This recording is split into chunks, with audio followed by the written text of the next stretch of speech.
जी अस्सलाम वालेकुम। मैं आज आपको एट्रियल फिब्रिलेशन की ईसीजी पढ़ाऊँगा। एक 75 ईयर्स ओल्ड फीमेल की ईसीजी है।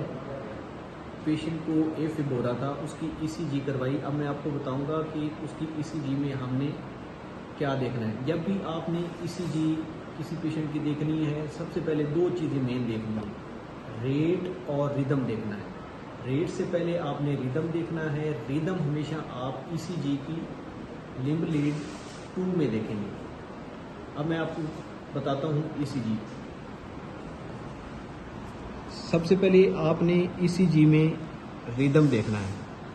रिदम आप किस तरह देखते हैं? आप आर इंटरवल को देखते हैं, अगर ये रेगुलर है या इरेगुलर है।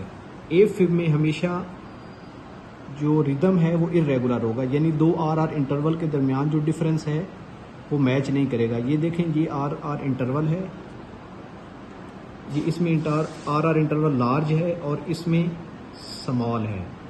दूसरा, एफिब में क्या होता है कि पी वेव नहीं आती। ये आप यहाँ पे देखें, पी वेव नहीं आ रही।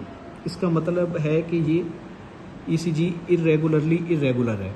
फिर हम इसमें कैलकुलेट करते हैं हार्ट रेट।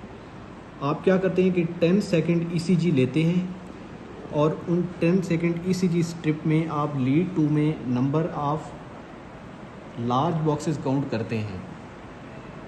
जितना 30 बॉक्सेस के अंदर जितने क्यूआरएस कम्प्लेक्सेस आ रहे होते हैं वो आपने काउंट करने होते हैं और उसको आप 10 से मल्टीप्लाई कर देते हैं। अब ये देखिए, इसमें हमने काउंट किया, ये यहाँ तक 30 बॉक्सेस बन रहे हैं।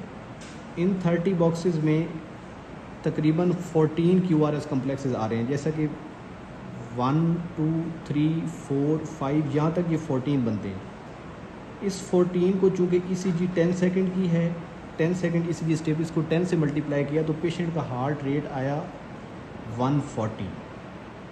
ठीक है, अब हम क्या करेंगे, पेशेंट को सबसे पहले कार्ड्रोन से लोड करेंगे, 150 mg कार्ड्रोन देंगे। उसके बाद फिर ईसीजी करवाएंगे। अगर उसमें रिदम रिवर्ट नहीं होता तो दोबारा कार्ड्रोन जो है वो 150 mg देंगे। टोटल 300 mg हो गया। उसके बाद फिर हम पेशेंट को 600 mg देंगे और उसके बाद फिर हम पेशेंट को 1800 mg की इन्फ्यूजन स्टार्ट करेंगे अगर रिदम रिवर्ट नहीं होता तो। बहुत शुक्रिया।